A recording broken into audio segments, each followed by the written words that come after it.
आज का ये एपिसोड शुरू करने से पहले एक छोटी सी बात। क्या आप भी अपना पॉडकास्ट बनाने की सोच रहे हैं? तो एंकर ट्राई कीजिए। ये पॉडकास्ट बनाने का सबसे आसान तरीका है। नंबर 1, ये फ्री है। नंबर 2, इसमें कई सारे ऐसे टूल्स हैं जो आपको अपने फ़ोन और कंप्यूटर पर रिकॉर्ड और एडिट करने की फैसिलिटी देते हैं। नंबर 3, आप अपने पॉडकास्ट को डिस्ट्रीब्यूट भी कर सकते हैं, जिससे इसे स्पॉटिफाई और दूसरे प्लेटफॉर्म पर सुना जा सके। तो डाउनलोड कीजिए फ्री एंकर ऐप या विजिट कीजिए anchor.fm पर अपना पॉडकास्ट स्टार्ट करने के लिए। ये तो थी एक छोटी सी जानकारी, और अब शुरू करते हैं एपिसोड का सिलसिला। तो आज के एपिसोड में लीजिए सुनिए आचार्य चतुर्सेन शास्त्री के लिखे उपन्यास सोमनाथ के 64वें भाग अलबरूनी को मेरी यानी समीर गोस्वामी की आवाज में। शेख अलबरूनी बहुत भारी विद्वान थे। इनकी अवस्था 70 से भी ऊपर थी। रंग एकदम काला, बहुत ऊंची उठान, लंबी सफेद दाढ़ी, गृध्र के समान तेज और भेदनी दृष्टि, संपुटित ओष्ठ, अल्पभाषी। शेख नदी तीर की अपनी एकांत झोपड़ी में बैठे कुछ ज्योतिषीय रेखाएं खींच रहे थे। उनके सम्मुख दिग्विजय अमीर छद्म वेश में बैठा चुपचाप उनके मस्तिष्क पर बनने बिगड़ने वाली रेखाओं को ध्यान और अधैर्य से देख रहा था। दोनों मौन थे। वृद्ध शेख कुछ उलझन में थे। ऐसा प्रतीत होता था कि वे कुछ निर्णय नहीं कर पा रहे हैं। अंत में अधीर होकर अमीर ने कहा, जैसा कुछ आपने समझा है कहिए। अभी कुछ नहीं कह सकता सुल्तान। अब नहीं तो फिर कब? जो कुछ कहना है अभी कहिए। तो बेहतर हो कि आप चुपचाप अपनी सिंध की राह वापस गजनी चले जाएं। खूब। ये आप महमूद को सलाह दे रहे हैं हजरत? हुजूर, मैं लाचार हूं। आपके सितारे मुझे उलझन में डाल रहे हैं। काफिरों का ये इल्म नजूम भी कुफ्र है। आप इस पर क्यों यकीन करते हैं? बूढ़े शेख ने भौं में बल डालकर एक बार अमीर की ओर देखा, फिर शांत स्वर से कहा, सुल्तान, इल्म की कोई जात बिरादरी नहीं।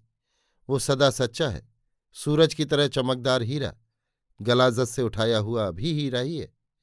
बस आपको अगर इल्म नजूम कुफ्र दिख पड़ता है तो शेख को माता पच्ची करने की आवश्यकता नहीं।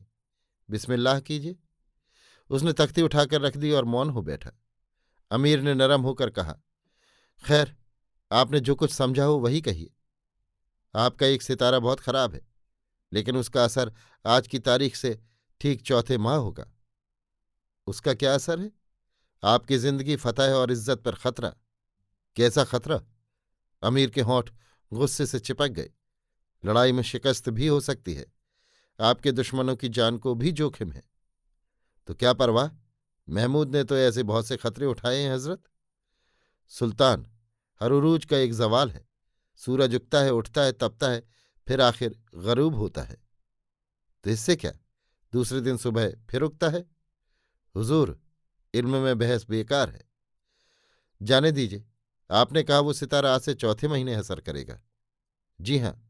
शेख ने फिर अपनी तख्ती पर नजर फैलाई। खैर, तो तब तक मैं गजनी पहुंच जाऊंगा। ये नामुमकिन है। क्यों? आपने यदि लड़ाई छेड़ दी तो वो लंबी मुहिम होगी। सोमनाथ की फतह आसान नहीं है। ये तो इत्तेफाक पर मौकूफ है। जी नहीं। हाँ, अगर आपको कोई गैबी मदद मिल जाए तो बात जुदा है। मसलन? जैसे वही खतरनाक गुसाई सच्चा उतरे, उस पर आपको शक है? जो खबर मिली है उससे तो वो आपकी मदद करेगा, मगर काफिर का भरोसा क्या? फिर वो जो मालिक से दगा कर रहा हो, अपने दीन और ईमा से बगावत कर रहा हो। लेकिन वो तो अपने देवता जिन्नात के हुक्म की तामील कर रहा है, जिसके हम शाही मेहमान बन चुके हैं, और अब फिर उसने मुझे बुलाया है। ठीक है, पर कौन जाने इसमें क्या भेद है? क्या आपने उससे मुलाकात की थी? मुलाकात नहीं हुई, मगर मेरे उसके बीच बातचीत तो है ही। उसी नौजवान की मार्फत जिसे आपने अपना संदेश लेकर मेरे पास भेजा था। जी हाँ। वो लड़का कहाँ है?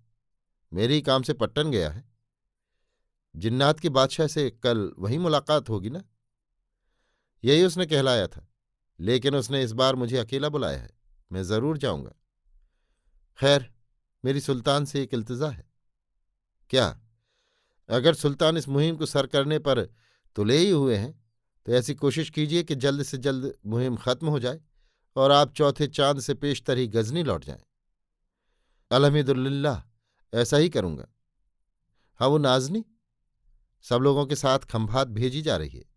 मैंने बंदोबस्त किया है कि एक भरोसे की औरत उसके साथ रहे। कौन है वो? फतेह की होने वाली जोरू। फतेह कौन है? वही नौजवान हजरत। उसे मैंने एक टुकड़ी फौज का सरदार बनाया है। अगर वो ये खिदमत ठीक ठाक बजा लाया तो उसे सिपाही सलारों में रखूंगा। वो जी जान से हुजूर के काम में लगा है। लेकिन हजरत, सिर्फ एक चीज लेकर भी मैं सोमनाथ को छोड़ सकता हूं। वो क्या?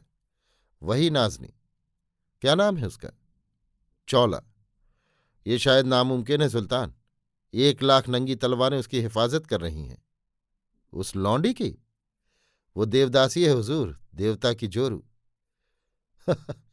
पत्थर के देवता की जोरू जिंदा औरत? अमीर हंसा।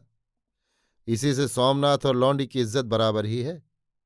तो मैं सोमनाथ की इसी गुर्ज से 4 टुकड़े करके उस लौंडी को अपनी खिदमत में रखूंगा। आप सुल्तान किस बात का इंतजार कर रहे हैं? किसी बात का नहीं। मेरी सब बिखरी फौज इकट्ठी हो गई है। कल उस गैबी शय से मुलाकात होने के बाद खुले मैदान में छावनी डालूंगा। मुझे कोई हुक्म? उस छोकरे को मेरे पास भेज दीजिए।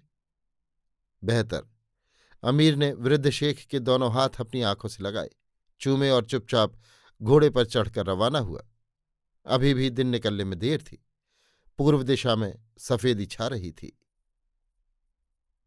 अभी आप सुन रहे थे आचार्य चतुर्सेन शास्त्री के लिखे उपन्यास सोमनाथ के 64वें भाग अलबरूनी को मेरी यानी समीर गोस्वामी की आवाज में।